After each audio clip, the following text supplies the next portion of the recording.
عليكم ورحمة الله وبركاته.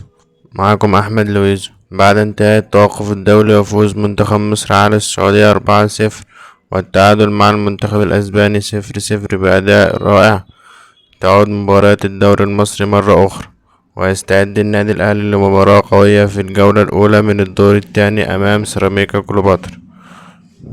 ويصارع النادي الأهلي على الفوز بالست مباريات القادمة من الدوري للفوز بلقب الدوري بعد سوء النتائج في المباريات السابقة والخروج من دوري أبطال أفريقيا والخروج من كل البطولات، ومتبقي الدوري المصري فقط.